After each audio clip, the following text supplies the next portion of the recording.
제 이름은 박서연. 결혼 5년 차입니다. 그녀는 남편 김민준과의 관계를 종종 덜 익은 밥에 비유하곤 했습니다. 겉보기엔 한솥밥을 먹는 가족이었습니다. 하지만 막상 씹어보면 서리거 껄끄럽기만 한 그런 관계였습니다. 시댁이라는 울타리는 견고했습니다. 하지만 그 안에서 그녀는 늘 이방인이었습니다. 특히 시어머니의 편에는 유별났습니다. 작은 아들, 즉 시동생 김민호의 모든 것은 향기로웠습니다. 정작 맏아들인 남편 민주는 길에서 주워온 자식 취급을 받기 일쑤였습니다. 민호는 오냐오냐 자라 제 앞가림도 못하는 30줄의 어른 아이였습니다. 그리고 며칠 전 서연은 남편의 이상한 낌새를 눈치챘습니다. 밤마다 남편은 그녀를 등지고 누워 스마트폰을 만졌습니다. 서연이 다가가기만 하면 화들짝 놀라 화면을 끄는 행동이 며칠째 반복되었습니다. 결혼 생활 내내 돈 관리는 각자 했습니다. 하지만 집안의 큰 지출만큼은 투명하게 공개하는 것이 부부의 약속이었습니다. 그날은 아파트 관리비를 내야 하는 날이었습니다. 서연은 자신의 카드 잔액이 부족해 남편의 카드로 이체를 시도했습니다. 하지만 잔액을 조회한 순간 그녀는 제 눈을 의심해야 했습니다. 분명 며칠 전 만기되어 들어온 3천만 원의 정기예금 잔고가 0을 가리키고 있었습니다. 서연은 잠든 남편을 흔들었습니다.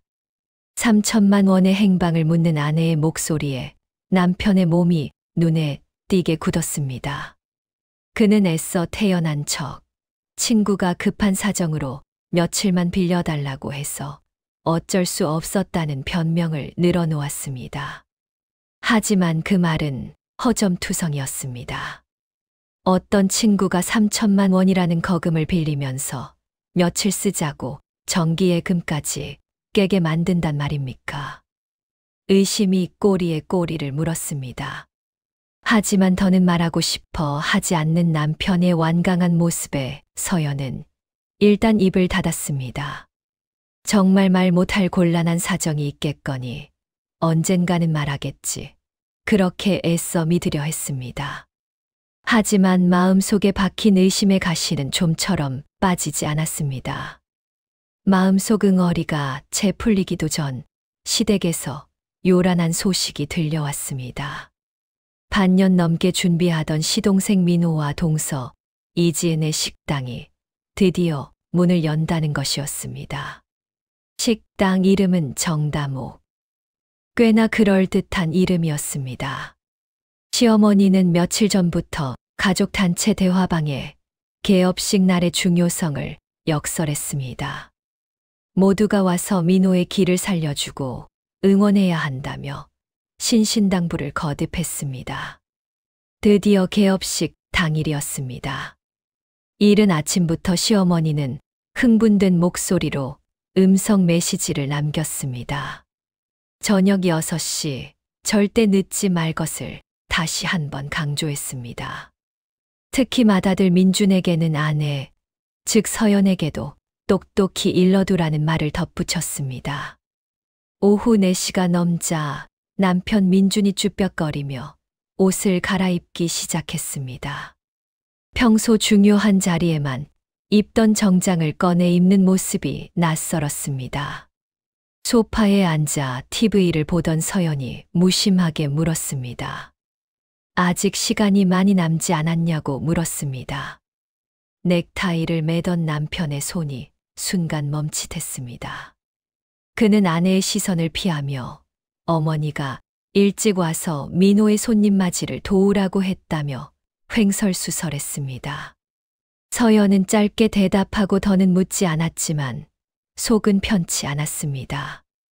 똑같은 아들인데 왜 민준 씨만 늘 공짜 노동력으로 불려가야 하는지 불만이 쌓였습니다. 남편은 한참을 더 뭉그적거리다 마침내 참지 못하겠다는 듯 입을 열었습니다. 남편은 서연의 눈을 차마 마주치지 못했습니다. 그의 입에서 나온 말은 서연의 가슴을 서늘하게 만들었습니다. 오늘 개업식에는 민호의 친구들과 집안의 중요한 친척들만 오기로 했다는 것이었습니다.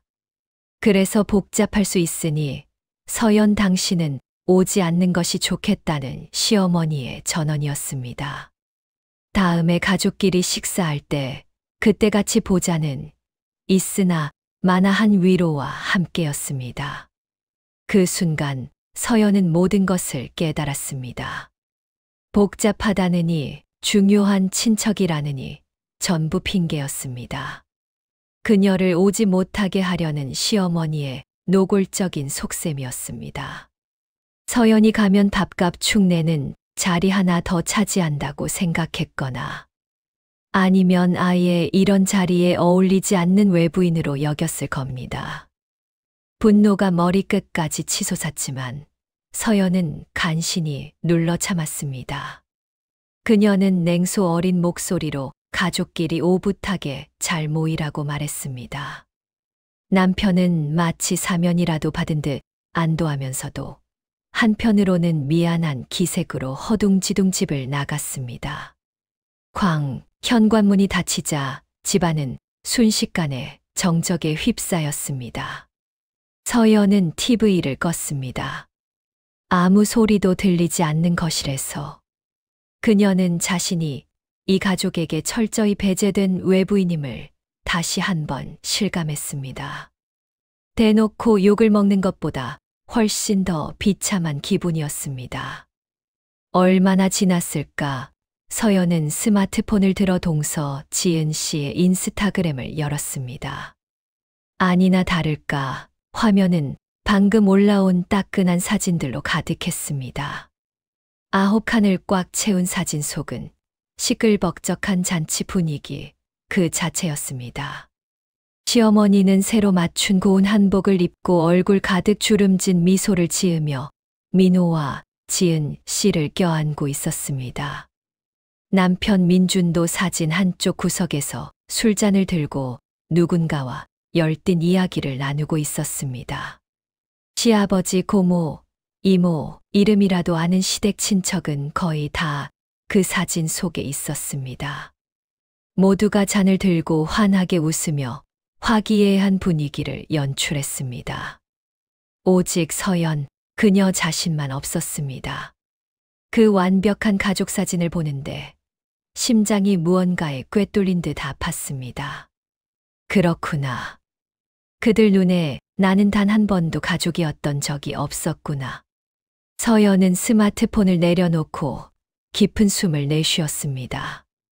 그들은 즐겁게 식사하고 있겠지만 어쩐지 이 일이 여기서 끝나지 않을 것 같은 불길한 예감이 들었습니다. 사라진 3천만 원. 그리고 오늘 이 노골적인 따돌림. 두 개의 사건이 머릿속에서 하나로 겹쳐지며 마음 한구석을 무겁게 짓눌렀습니다. 왜 이렇게 불안한 걸까요? 설마 시동생의 식당 개업 자금이 머릿속이 복잡하게 얽혀 있을 때 소파 구석에 던져뒀던 스마트폰이 요란하게 울리기 시작했습니다. 화면에는 시어머니라는 두 글자가 번쩍이고 있었습니다. 심장이 쿵 내려앉았습니다. 이 시간에 무슨 일로 전화를 한 걸까? 설마 양심의 가책이라도 느껴서 저를 부르지 않은 것을 사과하려고. 그럴 리 없었습니다.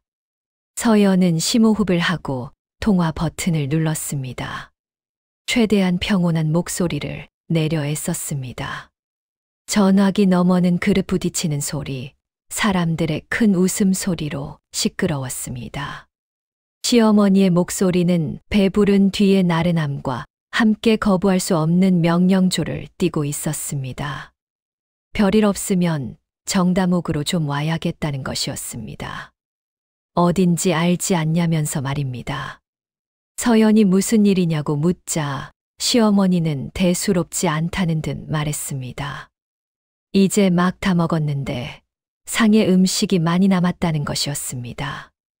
거의 손도 안 댄 것들이니 버리기 아까우니 서연 내가 와서 남은 것 좀 포장해 가라는 말이었습니다. 내일 데워 먹으면 되지 않느냐는 말과 함께 가슴 속에서 불길이 확 치밀어 올랐습니다.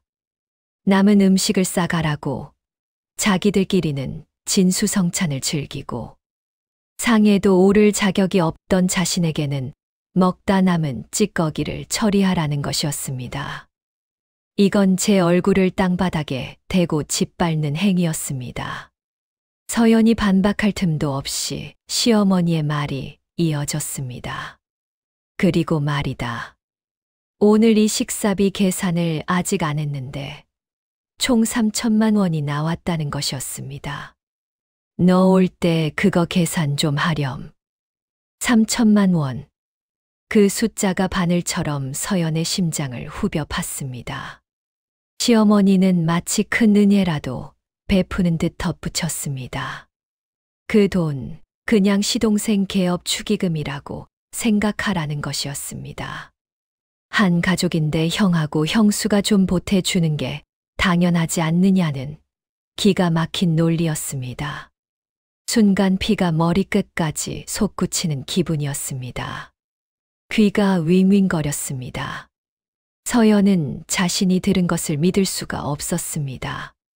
그들은 서연 몰래 집안 돈 3천만 원을 빼돌린 것도 모자라 이제는 그녀를 철저히 배제했던 그 잔치의 비용까지 저더러 직접 내라고 하는 것이었습니다.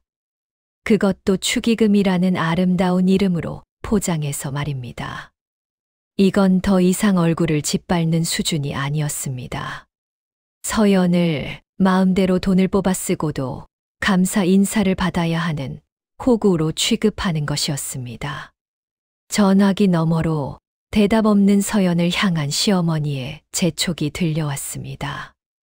빨리 오라는 쭈뼛거리지 말라는 그 목소리 뒤로 시동생 민호의 취기 어린 웃음소리가 희미하게 들려왔습니다. 시어머니는 서연의 대답도 듣지 않고 일방적으로 전화를 끊었습니다. 수화기에서는 차가운 신호음만이 뚜 하고 울렸습니다. 서연은 스마트폰을 든 채 그 자리에 못 박힌 듯 서 있었습니다. 3천만 원 계산서, 남은 음식 포장, 축의금. 이 단어들이 머릿속에서 부딪히며 불꽃을 튀겼습니다. 가슴이 너무 답답해 숨이 막힐 지경이었습니다. 온몸이 덜덜 떨렸습니다. 분노 때문이기도 했고 마음이 시려서이기도 했습니다. 나 박서연은 저 김씨 집안에서 도대체 뭐란 말인가? 현금 인출기인가? 아니면 뒤치다꺼리나 하는 쓰레기통인가? 당장이라도 달려가 그 남은 음식들을 시어머니의 그 당연하다는 얼굴에 처박아 버리고 싶었습니다. 하지만 그럴 수는 없었습니다. 지금 이성을 잃고 울고불고 소리치면 그건 그들이 바라는 바일 것입니다. 서연을 그저 성질 더러운 여자, 속 좁은 여자로 몰아갈 테고 그 3천만 원은 정말로 축의금이 되어버릴 것입니다. 그리고 남편이라는 사람은 또 어영부영 상황을 무마하려 들겠지요. 결국 손해보는 건 서연뿐입니다. 안 돼. 절대로 그렇게 둘 수 없어. 서연은 억지로 심호흡을 했습니다. 손톱이 손바닥을 파고드는 고통에 정신이 조금 들었습니다. 이럴 때일수록 냉정해야 했습니다. 시어머니가 이 전화를 한 건 서연이 만만하기 때문이었습니다. 그녀가 이 가정을 위해, 남편을 위해 참고 넘어갈 거라고 확신했기 때문입니다. 하지만 서연은 절대 그렇게 하지 않을 작정이었습니다. 가야지. 얼굴은 봐야지. 하지만 호구처럼 굴러가는 게 아니었습니다. 모든 걸 명확히 밝히러 가는 것이었습니다. 그 사라진 3천만 원. 오늘 반드시 그 진실을 들어야 했습니다. 서연은 욕실로 가 찬물로 세수를 했습니다. 거울 속에는 창백한 얼굴에 눈만 이글거리는 여자가 서 있었습니다. 그녀는 거실로 돌아와 스마트폰을 들고 집을 나서기 전 인터넷 뱅킹에 접속했습니다. 카드 잔액과 다른 통장들의 거래 내역을 빠르게 캡처했습니다. 그리고 남편과의 카톡 대화방으로 들어가 며칠 전 3천만 원의 행방을 물었을 때 그가 얼버무렸던 내용도 캡처했습니다. 이것은 전부 증거가 될 것이었습니다. 모든 준비를 마친 서연은 단정한 옷으로 갈아입었습니다. 가방과 열쇠를 챙겨 문을 열었습니다. 밤바람은 쌀쌀했지만 오히려 정신이 맑아지는 기분이었습니다. 택시를 잡아 정다목의 주소를 말했습니다. 가게는 새로 연 티가 났습니다. 간판은 번쩍였고 통유리 너머로 불빛이 새어나왔지만 홀에는 손님이 거의 없었습니다. 종업원에게 김민준 씨를 찾으러 왔다고 말하자 복도 끝방으로 안내했습니다. 문에 가까워질수록 심장이 빠르게 뛰었습니다. 두려워서가 아니었습니다. 큰 싸움을 앞둔 긴장감이었습니다. 문틈으로 희미한 웃음소리가 새어나왔습니다. 서연은 심호흡을 하고 그대로 문을 열어 젖혔습니다. 방 안의 풍경은 예상과 비슷했습니다. 커다란 원형 테이블은 온갖 그릇들로 어지러웠고 공기 중에는 술 냄새와 기름 냄새, 그리고 의기양양한 기운이 뒤섞여 있었습니다. 시어머니는 이쑤시개로 이를 쑤시며 만족스러운 표정을 짓고 있었습니다. 시동생 민호는 술에 취해 아내 지은 씨에게 무언가 자랑을 늘어놓고 있었습니다. 지은 씨는 스마트폰으로 남은 음식을 찍으며 여운을 즐기는 듯 했습니다. 그리고 남편 민준. 그는 문가에 앉아 고개를 숙인 채 빈 술잔만 만지작거리고 있었습니다. 어딘가 불안해 보였습니다. 서연의 갑작스러운 등장은 방 안의 웃음소리를 칼로 자른 듯 멈추게 했습니다. 모두의 시선이 일제히 그녀에게 쏠렸습니다. 놀라움과 방해받았다는 불쾌감이 섞인 시선이었습니다. 가장 먼저 반응한 것은 시어머니였습니다. 왜 이제 오냐며 어서 와서 포장할 것들이나 챙기라고 손짓했습니다. 민호도 술트림을 하며 형수님이 계산하러 온다고 했는데 다 먹고 기다리고 있었다며 마치 정해진 임무를 수행하러 온 사람을 대하듯 말했습니다. 남편 민준만이 퍼뜩 고개를 들었다가 당혹감에 휩싸여 이내 죄인처럼 다시 고개를 숙였습니다. 서연은 이 뻔뻔한 얼굴들과 그들이 남긴 잔해를 둘러보았습니다. 하지만 그녀의 얼굴에는 아무 표정도 없었습니다. 그녀는 시어머니의 재촉에도 민호의 말에도 아랑곳하지 않고 남편 앞으로 똑바로 걸어갔습니다. 그리고 조용하지만 방 안의 모든 사람이 들을 수 있을 만큼 선명한 목소리로 입을 열었습니다. 그녀는 남편의 정수리를 내려다보며 물었습니다. 어머니가 계산하라고 하시네요. 3천만 원. 이 돈 당신이 며칠 전에 우리 통장에서 빼간 그 3천만 원 맞아요? 그 한마디는 잔잔한 호수에 던져진 거대한 바위돌과 같았습니다. 시어머니의 안색이 순식간에 변했습니다. 민호와 지은 씨의 얼굴에서도 미소가 굳어졌습니다. 남편의 몸은 격하게 움찔했습니다.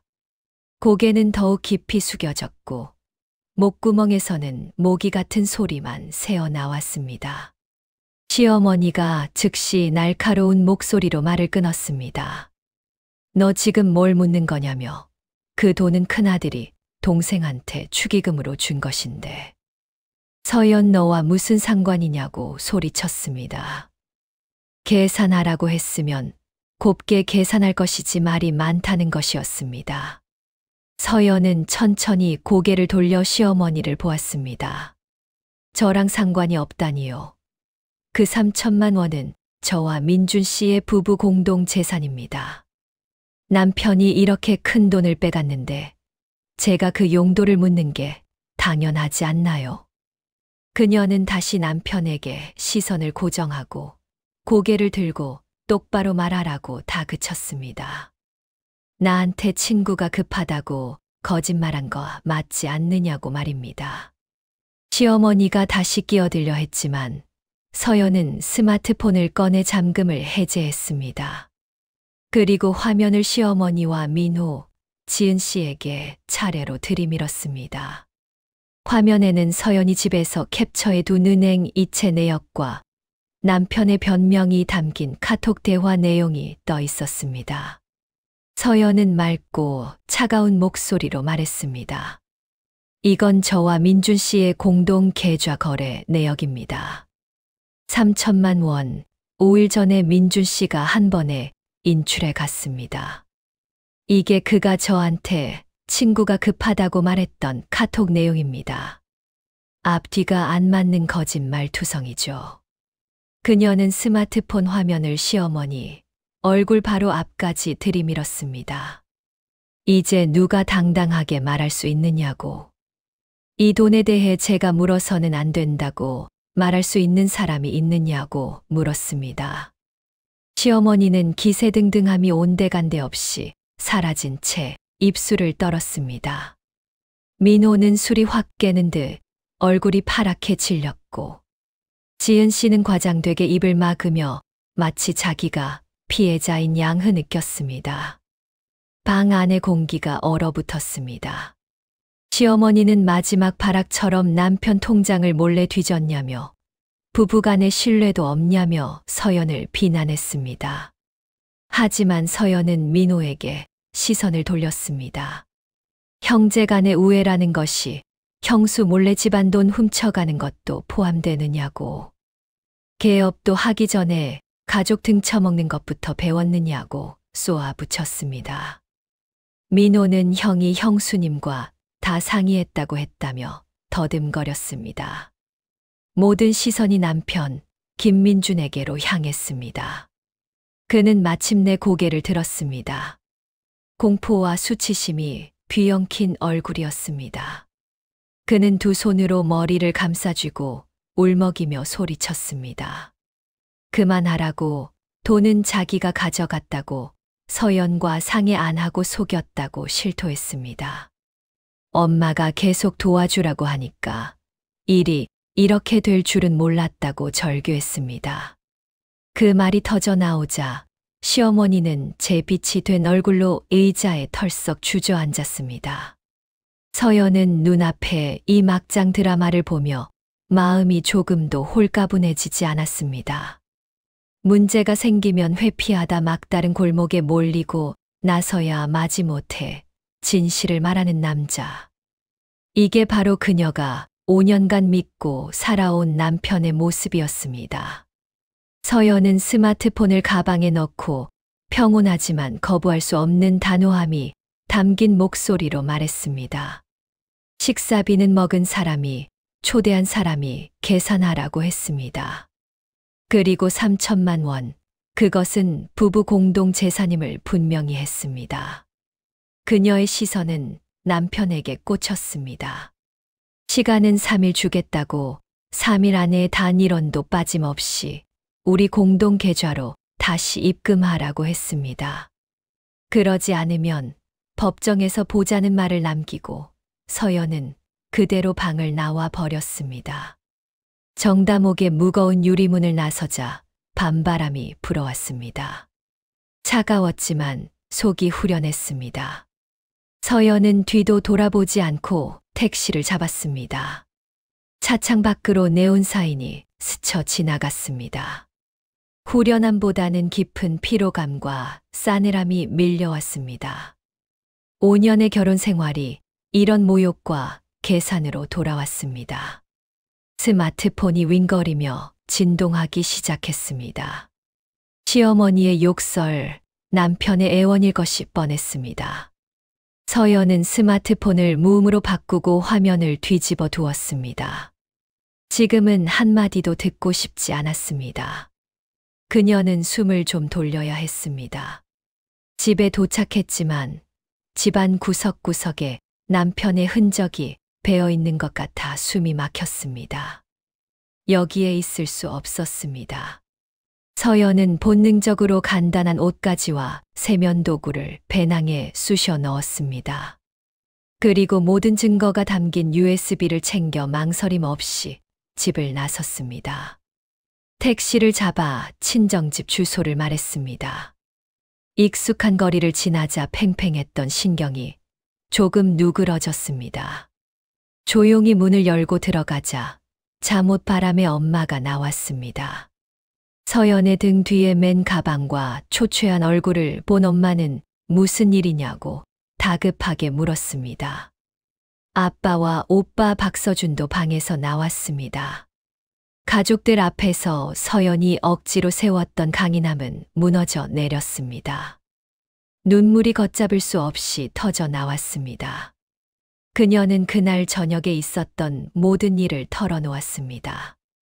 이야기를 듣는 내내 부모님과 오빠의 얼굴은 굳어졌습니다.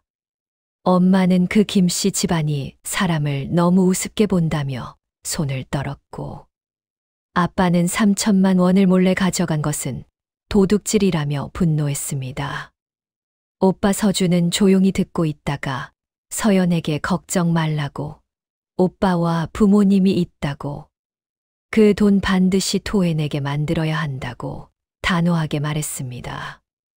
저를 위해 한 목소리로 분노하고 지지해 주는 가족들을 보니 마음속 얼음이 녹아내리는 것 같았습니다. 그녀는 혼자가 아니었습니다. 다음 날 아침 남편에게서 전화가 걸려왔습니다. 스피커폰으로 받은 전화 너머로 그는 무기력하게 미안하다고 사과했습니다. 하지만 이내 화제를 돌려 3천만 원을 그냥 투자한 셈 치면 안 되느냐고, 나중에 식당 잘 되면 갚을 것이라고 변명했습니다. 서연은 싸늘하게 그의 말을 끊었습니다. 3일, 이제 이틀 남았다고, 돈 안 들어오면 법정에서 보는 것이라고 못 받고 전화를 끊었습니다. 얼마 지나지 않아 시어머니에게서 다정한 척하는 음성 메시지가 왔습니다. 피는 물보다 진하다. 이 어미가 나중에 천천히 갚을 테니 돌아오라는, 핵심은 변하지 않은 수작이었습니다. 서연은 그 메시지를 삭제해 버렸습니다. 그들의 회유가 통하지 않자 다음 수수는 예상대로였습니다. 고모에게서 전화가 걸려왔습니다. 부부간에 참고 살아야지. 돈 몇 푼 때문에 집 나가고 소송까지 하면 부모님 얼굴에 먹칠하는 것이라며 서연을 나무랐습니다. 여자는 결국 남편에게 기대어 사는 것이라는 낡은 논리였습니다. 서연은 이것이 저와 남편 사이의 일이라며 차갑게 전화를 끊었습니다. 그 후로 이모, 사촌 형님, 심지어 잘 알지도 못하는 먼 친척까지 전화가 빗발쳤습니다. 모두가 약속이라도 한 듯 제가 잘못했고 따지지 말고 돌아가 순종적인 며느리로 살라는 압박이었습니다. 서연은 그들의 압박에 굴복하기는커녕 이 모든 것을 증거로 남기기 시작했습니다. 모든 통화를 녹음했습니다. 이것은 3천만 원 금전 분쟁이자 불법 행위임을 명확히 하고 법적으로 해결하겠다는 의사를 밝힌 뒤 전화를 끊었습니다. 이 녹음 파일들은 시댁에서 문제를 해결하기는커녕 지속적으로 친척을 동원해 저를 괴롭히고 본질을 흐리려 했다는 유력한 증거가 되었습니다. 시어머니에게는 3일 내에 돈이 입금되지 않으면 즉시 소송하겠으며 친척들을 동원한 괴롭힘에 대한 책임도 법적으로 묻겠다는 냉정한 문자 메시지를 보냈습니다. 서연은 친구 지혜를 만나 시동생의 식당 정다목에 대해 알아봐 달라고 부탁했습니다. 지혜가 알아온 소식은 절망적이었습니다. 그 식당 자리는 터가 안 좋기로 소문난 곳이었고 월세는 비쌌습니다. 심지어 개업 전 시동생 부부가 돈을 아끼려 유통기한이 임박한 떨이 조미료를 사가는 것을 본 사람도 있었습니다. 식당은 처음부터 밑빠진 독이었던 것입니다. 이 소식은 서연의 위기감을 증폭시켰습니다. 그 식당이 망하면 3천만 원은 공중분해될 것이 뻔했습니다. 더 이상 기다릴 수 없었습니다. 남편에게 준 3일의 마지막 날, 시댁은 이상할 정도로 조용했습니다. 부재중 전화도 새로운 메시지도 없었습니다. 저녁 8시 마지막 기한이 지났습니다. 그들은 침묵을 그리고 완전한 파국을 선택했습니다. 그 순간 서연의 마음속에 남아있던 아주 희미한 기대마저 완전히 꺼져 버렸습니다. 차가운 결심만이 남았습니다. 그녀는 망설임 없이 변호사에게 전화를 걸었습니다. 기한이 지났으며 아무런 연락도 없었으니 정식으로 3천만 원 반환 소송을 진행해 달라고 위임했습니다. 변호사와의 통화는 모든 망설임을 끝내는 스위치였습니다. 법원의 소장은 그 어떤 말싸움보다 강력했습니다. 서연은 친정에서 나와 회사 근처의 작은 오피스텔을 얻었습니다. 오직 저만의 공기로 가득 찬 누구의 눈치도 볼 필요 없는 평온한 공간이었습니다. 낮에는 일에 몰두했고 밤에는 자신을 위한 시간을 가졌습니다. 시댁이라는 굴레에 억눌려 있던 제 자신을 서서히 되찾아가는 과정이었습니다. 소식이 전해지자 시댁은 발칵 뒤집혔지만 서연은 더 이상 그들의 전화에 응답하지 않았습니다. 법의 톱니바퀴는 움직이기 시작했습니다. 명백한 증거 앞에서 그들의 변명은 힘을 잃었습니다. 결국 법원의 강력한 압박 아래 시어머니는 노후 자금까지 동원해 3천만 원과 소송 비용을 모두 입금했습니다. 은행 입금 문자를 받은 날, 서연은 모든 것이 끝났다는 안도감을 느꼈습니다. 그 돈은 단순한 재산이 아니라 그녀가 되찾은 자신의 존엄이었습니다. 돈이 입금된 지 얼마 지나지 않아 서연과 남편은 이혼 서류에 도장을 찍었습니다. 5년의 결혼 생활은 그렇게 길고 답답한 꿈에서 깨어나듯 끝났습니다.